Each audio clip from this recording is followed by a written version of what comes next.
Hello everybody, my name is Hello. Welcome to this video series where we're solving Codeforces problems in Python. Today we're doing problem 41a, which is called translation. It is a level 2 problem in the A to OJ ladder, but this is one of the easiest problems when you are dealing with Python, because Python has a lot of inbuilt functionality to deal with problems like this. So basically this is a freebie for you. Let's go ahead and see how we'll solve this problem. Let's read through this problem first. There's not much explanation needed. The translation from the Berlin language into the Berlan language, so B-E-R-N-P-I-R, Berlan language, is not an easy task. Those languages are very similar. A Berlandish word differs from a Berlandish word with the same meaning a little. It is spelled and pronounced reversely. Okay. For example, a Berlandish word code corresponds to the Berlandish word edoc, which is nothing but code in reverse. However, making a mistake during this translation is very easy. Vasya translated the word S from Berlandish to Berlandish as T.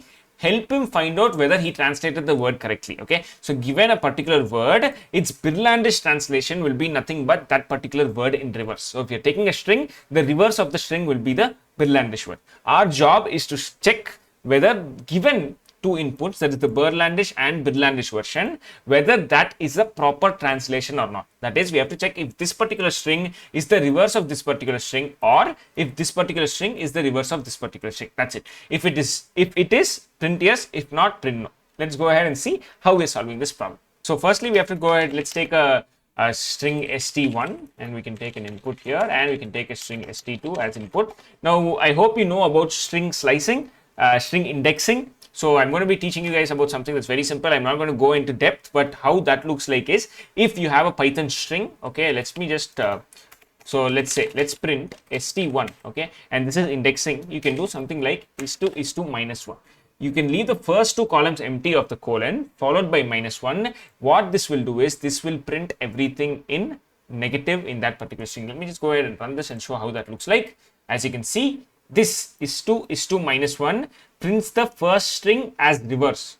See, in the first string it is code, st1 is code, but when you're printing st1 with this value, it is printing edoc, which is the second string, which is the reverse. In this particular case, it is the reverse, but whatever this particular line right here and this mainly, any string followed by this particular indexing will give you the reverse of that string. So what we'll do simply is we will check if st2 is nothing but this st1 reverse of that st1. If it is, print yes.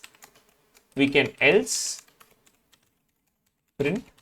That's it. You run this code, you can see all three test cases have passed. You can go ahead and put this in submission as well. That's how easy of a solution this is. I hope you're able to understand how we are solving this problem. There's not much to understand except that particular thing. You can go ahead and play around with how that string slicing works. If you're not aware of such things existing, search for string indexing and string slicing in Python. There's a lot of videos out there. It's a very, very straightforward and simple process only. As you can see, the solution got accepted. Thank you so much for watching this video, guys. If this video helped you, hit that like button. If you guys have any alternative solutions, let me know down in the comments. Thank you for watching. I'll see you in the next video. Until then, bye.